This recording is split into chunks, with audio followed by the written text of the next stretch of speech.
you.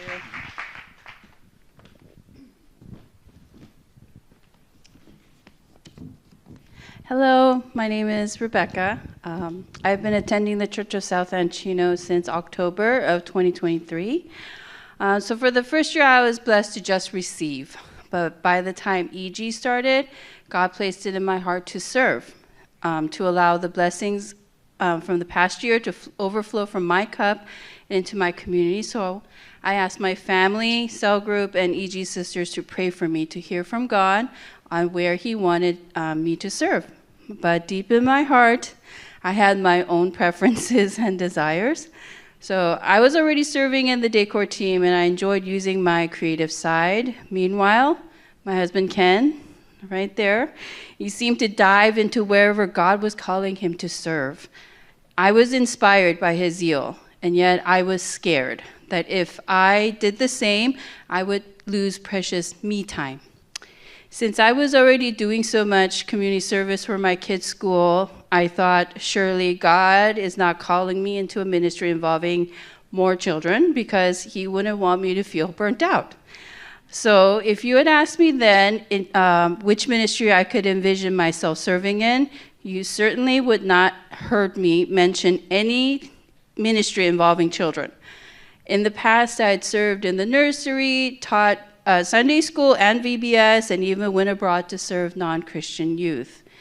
I'm currently serving my second term as PTA president, so one can clearly see that God was pointing me in one direction while I was looking the other way.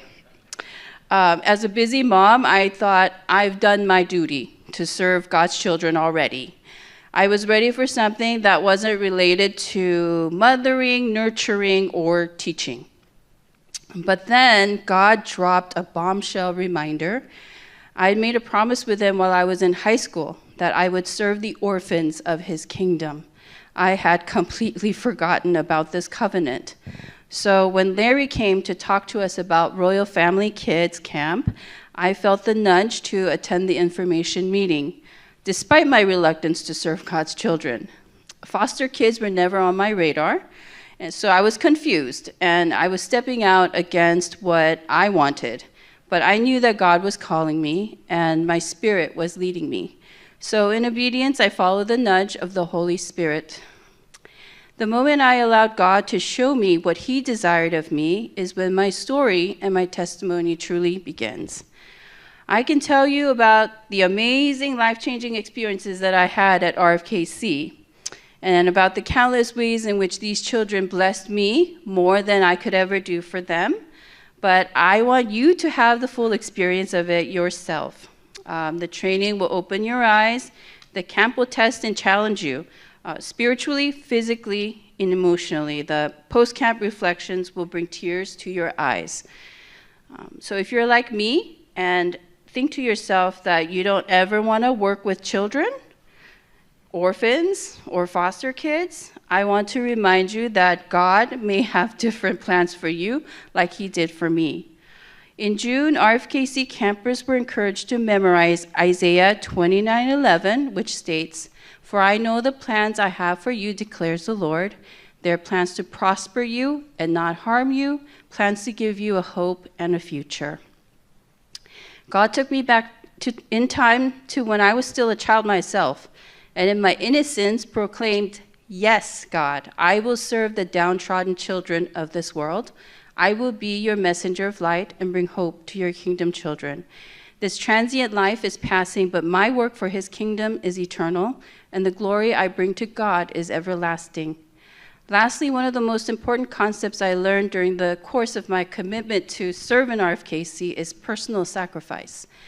In my case, my reluctance to serve God's kingdom children was due to a selfish desire to stake a claim on my free time, energy, and sense of ownership over my life. How foolish it was for me to think that my life is my own, when I had laid down all of my preconceived notions about who I am, what belongs to me, and why I need to feel like I have an identity outside of Christ. God replaced all of those things with so much more. He poured abundant blessings of assurance and love, mercy, gratitude and desire to partner with him in what he is doing in the world around me. On November 2nd, we will be hosting a free movie screening that I hope would inspire you and open your eyes to the experience of foster children. Church of South Encino's first RFKC camp will take place next June in 2026. As RFKC director for our church, I pray that your hearts would be stirred to move in accordance with the calling of God for all of us to serve the least of these. Thank you.